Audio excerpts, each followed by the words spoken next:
Hello everyone, welcome back. Study ম্যাথমেটিক্সের প্রত্যেকে স্বাগত জানিয়ে ক্লাস 7 থেকে চ্যাপ্টার 8 পেজ নাম্বার 125 আজকে ভিডিও পার্ট নাম্বার 21 করব। কোষে দেখে 8.4 থেকে আজকে আমরা এক দাগের অঙ্কটা করব। পি কিউ আর একটি সমকোণী ত্রিভুজ, সমকোণী দেখো, তার মানে একটি কোণ কত ডিগ্রি হতে হবে? 90 ডিগ্রি, যার পি কিউ আর, এই যে এখানে কিউ যে কোণটা আছে সেটা 90 ডিগ্রি, আর পি কিউ হচ্ছে 6 সেমি, কিউ আর হচ্ছে 4 সেন্টিমিটার অর্থাৎ সেমি। যেহেতু নাম উল্লেখ করা আছে এক্ষেত্রে আমরা কি করব, একটা খসড়া চিত্র এঁকে নিব। প্রথমে খসড়া চিত্র, কোথায় 90 ডিগ্রি কোণ অঙ্কন করতে হবে, কোন বাহুটাকে কত সেমি ধরবো, এই জন্য খসড়া চিত্রটা কিন্তু আমাদের প্রচুর হেল্প করে। তাহলে দেখো আমি এখানে দেখতে হবে 90 ডিগ্রি কাকে বোঝাচ্ছে, কিউ কোণটাকে কিন্তু 90 ডিগ্রি বোঝাচ্ছে। তাহলে কিউ আর কোথায় আছে, কিউ আর, আর তার সাথে দেখতে পাচ্ছি পি কিউ আছে। সমকোণী ত্রিভুজের সমকোণের বিপরীতে যে বাহুটা থাকে সেটা সবসময় অতিভুজ থাকে, অতিভুজ কিন্তু সবসময় বড় হয়। তাইলে কিউ বারটা হচ্ছে 4 সেমি, আমরা একটু আইডিয়া করে নিয়ে নিই। আর যে কোনো মাপ আমরা নেব, এটা ধরবো 4 সেমি। তাহলে এখানে যদি কিউ দিই তাহলে এখানে আর দেব। এবার 90 ডিগ্রির কোণ এখানে অঙ্কন করব, তাহলে এটা 90 ডিগ্রি। এটাকে যদি আমরা যুক্ত করে নিই এরকমভাবে, কেন কি 90 ডিগ্রি পি কিউ আর এ অঙ্কন করতে হবে, পি কিউ আর, তাহলে এখানে যে বিন্দুটা হবে সেটা পি কিউ আর, তাহলে এটা হয়ে গেল 90 ডিগ্রি। আর এখানে দেওয়া আছে পি কিউ, পি কিউ তার মানে এটা 6 সেমি আমাদের কাটতে হবে। ওকে, এটা অতিভুজ নয়, এটা হচ্ছে আমাদের লম্ব দেওয়া আছে 6 সেমি, কিউ আর দেওয়া আছে 4 সেমি। আচ্ছা, এইভাবে করলেও কিন্তু আমরা পাচ্ছি, কিন্তু আমরা যদি এইভাবে ভাবতাম যে পি কিউ ধরে নাও এটা, আর কিউ আর হচ্ছে 4 সেমি, কিউ আর, তাহলে সেক্ষেত্রেও কিন্তু হতো। আমরা অনেক রকমভাবে করতে পারি। আরেকটা খসড়া রাফ যদি দেখাই, দেখো খসড়া চিত্র, সেটাও কিন্তু হবে। এটা আমি হাতেই করছি, ধরে নাও এই সাইডটা আমি পি কিউ ধরলাম। ওকে, তাহলে এটা কত সেমি? 6 সেমি, এটা ধরলেও হবে। কিন্তু কিউ আর, এই যে কিউ আর যেটা 90 ডিগ্রি কোণ অঙ্কন করতে হবে কিউ এ, অর্থাৎ এখানে এটা কাটতে হবে 4 সেমি। তারপরে আমরা কি করব, এই পি আরকে যুক্ত করব, আর এটা হবে এরকম। তাহলে যেটা ইচ্ছা আমরা করতে পারি। তো আমি কোনটা করব, আমি এটাও করতে পারি, এটাও করতে পারি, চলো আমরা এটা করব, এটাকে নিলাম, কিন্তু এটাকেও করা যাবে। আচ্ছা, তাহলে প্রথমে আমরা 4 সেমি মেপে নেব।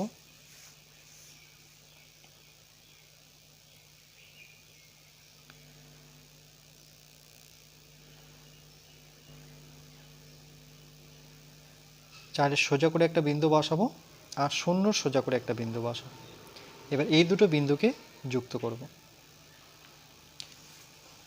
একদিকে কিউ, এখানে কিউ, আর এখানে আর, সেটা কত সেমি?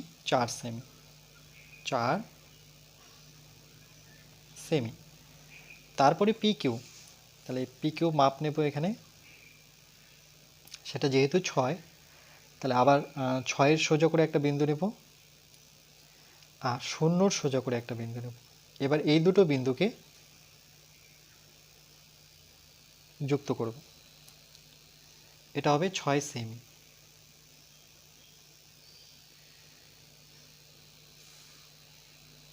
এখানে পি,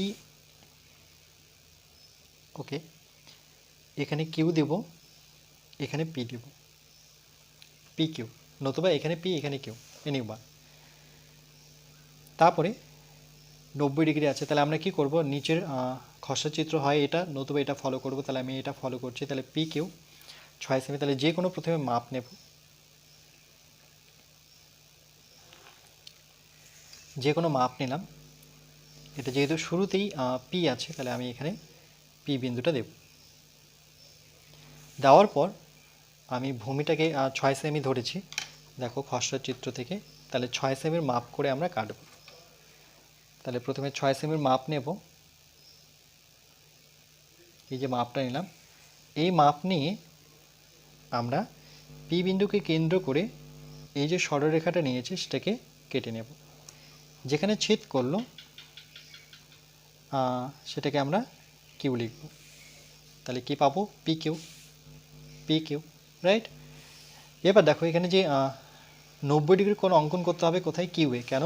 কেন কি কোণ পি কিউ আর আছে, তাহলে কিউ কোণ 90 ডিগ্রি কাকে বোঝাচ্ছে? মাঝখানে যে আছে তাকে বোঝাচ্ছে। তাহলে এখানে 90 ডিগ্রি কোণ এই দিকটা অঙ্কন করবো, যেহেতু ত্রিভুজ এই দিকে হবে।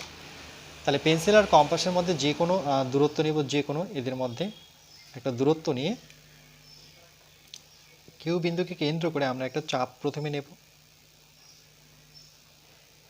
সেই মাপ নিয়ে আমরা দুবার কাটব, এক, আর এখানে বসিয়ে আরেকবার কাটব। আচ্ছা, পাচ্ছে না, এই জন্য আমরা এখানে বসে আরেকটু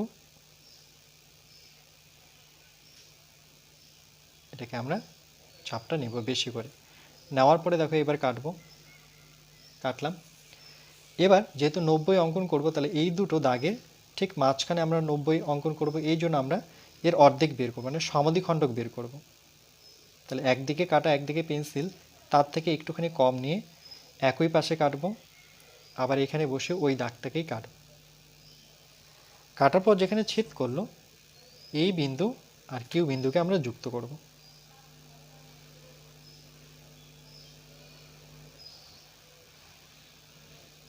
যুক্ত করার পর তারপরে 4 সেমি মাপটা নেব।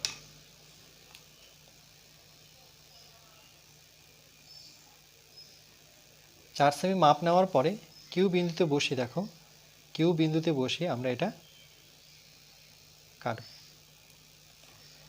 তাহলে প্রথমে এদিকটা কাটলাম 6 সেমি, এখন কাটলাম 4 সেমি।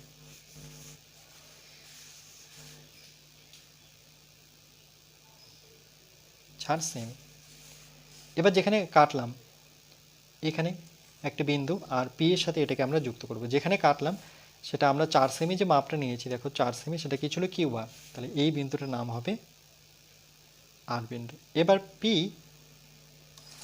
আর আরকে আমরা যুক্ত করব।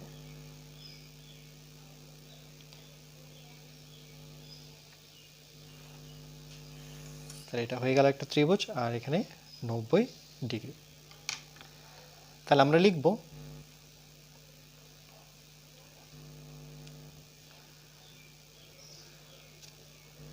যে সুতরাং পি কিউ আর একটি সমকোণী ত্রিভুজ। সমকোণী ত্রিভুজ। কেন সমকোণী ত্রিভুজ? তার কারণ হচ্ছে যেহেতু একটি কোণ 90 ডিগ্রি, তার জন্য এটাকে সমকোণী বলব। কেন সমকোণী ত্রিভুজ? যেহেতু এখানে একটি কোণ সমকোণ। তাহলে এখানে মনে রাখবো সমকোণ মানেই হচ্ছে 90 ডিগ্রি। যখন আমরা সমকোণ কথাটা পাবো, আর সমদ্বিখণ্ডিত, এটা অনেক সময় পেয়ে থাকি, সমদ্বিখণ্ডিত,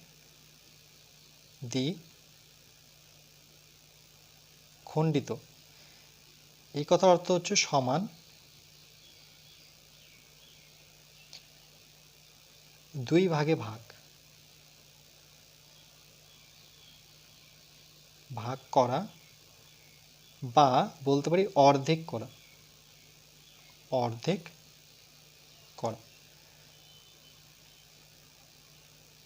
ওকে, এটা লিখতে হবে না তোমাদের, তোমরা শুধু এইটুকুই করবে আর বাকি এই লাইনটুকু লিখবে। এটা নোট আকারে আমি কিন্তু সাইডে লিখে রাখতে পারো। আর এখানে পুরো কাজটাই কিন্তু পেন্সিল দিয়ে হবে, পেন একদমই ব্যবহার করতে পারবে না।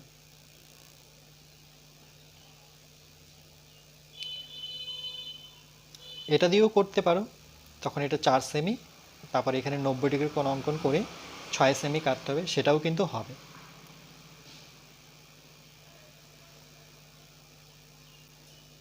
তো আমি করেছি এই খসড়া চিত্রটা, তোমরা ইচ্ছে করলে পরে SW নিতে পারো, এটা তোমরা নিজের থেকে করতে পারো।